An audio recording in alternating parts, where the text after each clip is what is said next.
বাইশের সময় 4টা বোর্ডে 68 জন জেলে ছিল। হঠাৎ করে একটা বোর্ডে আসে আর্মি অস্ত্র সহ, তারা গুলি চালাইছে এবং প্রত্যেকটা জেলেদের টর্চারিং করে কারো হাত, কারো মাথা, হাত ভেঙে যাচ্ছে, কারো ইনজুরি মানে গুলির ইনজুরি হয়েছে।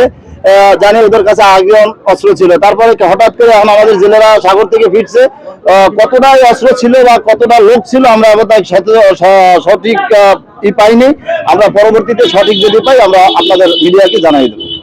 ডাকাতি হঠাৎ করে হয়েছে আর প্রশাসন এটার উপরে উদ্যোগ নিয়েছে। আমাদের বর্তমান যে পাথরঘাটা উপজেলার যে আপনার স্যার আজকে সারাদিন এটার ব্যাপারে কাজ করছে। কোস্টগার্ড আজকের দিন থেকে সংবাদ পাওয়ার পর কোস্টগার্ড উদ্ধার অভিযানের জন্য তারাও অভিযান চালাচ্ছে এবং তাদেরকে আগায় আনার জন্য ব্যবস্থা নিচ্ছে। এবং প্রশাসন বিভাগ আমি মনে করি যে আমাদের জেলেদের পক্ষে কাজ করতেছে। আর আমাদের সমিতির মাধ্যম থেকে যতটা এদের জেলেদের ডাকাতি হয়েছে, যে কটা বড় হয়েছে, আমরা সব চালাচ্ছি যে ডাকাত যেন আর সামনে না থাকে। প্রশাসনের আমরা দ্বারস্থ হচ্ছি এবং প্রশাসন আমাদের জন্য অনেক হেল্প করতেছে।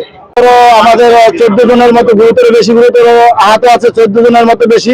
আর 68 জনই সবাই মারি খেয়েছে এবং সাগরে প্রায় 8 থেকে 10 জন সাগরে ভাসন্ত অবস্থায় ছিল। ভোরবেলা ওদেরকে টয় নেওয়া হয়েছে।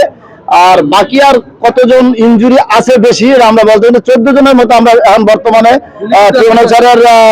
অ্যাম্বুলেন্সে এবং কোস্টগার্ডের গাড়িতে আমরা তুলে দিয়েছি। বাকিটা আরো টলা এখনো আইয়ে পৌঁছে নাই, পৌঁছার পর আমরা বলতে পারবো আরো কতটা আপনার বাকি ইনজুরি আছে। মালামাল লুট করেছে আমার মনে হয় কত লাখ তা আমরা সঠিক বলতে পারবো না। আমরা যখন সাগরে পাঠাই মাছ কতটা ছিল তা আমরা জিজ্ঞেস করার মতো আমরা সুযোগ পাইনি, কারণ আমাদের জেলের যে অ্যাক্সিডেন্টটা হয়েছে, আমরা এই জেলেদের অ্যাক্সিডেন্টের কারণে আমরা মাছ বা কত কি লুট আমাদের সম্পদ হয়েছে আমরা সঠিক আপনাকে আমরা বলতে পারবো না।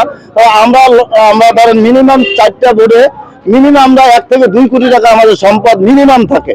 কতটা লুট করে নিয়ে গেছে আমরা সেটা বলতে পারবো না। এই কারণে আমাদের জেলেদের কাছে যে আমার মায়া আছে, এই জন্য আমাদের মাল বা সম্পদ কত টাকা আছে যে মালিকদের আমরা এটা কখনোই আমরা জিজ্ঞেস করি। এত টলার থাকতে হঠাৎ করে 5 নম্বর এখন 4 টলার ডাকাতি হবে, এই নিয়ে কি সন্দেহ করছেন?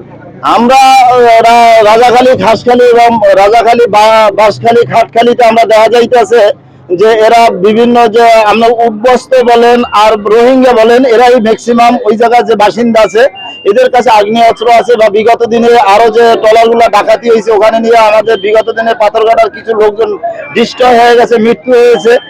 আমরা এরা সব জায়গায় জানিয়ে দিচ্ছি। টিউনো স্যারের বরাবর আমরা অনেক লেখালেখিও করেছি যে আমাদের পাথরঘাটার কিছু বোটকে তারা টার্গেট করে এগুলা আপনার রাজাখালী, খাটখালী, বাঁশখালী এরাই কক্সবাজার আলাদা কিছু কিছু এভাবে করে।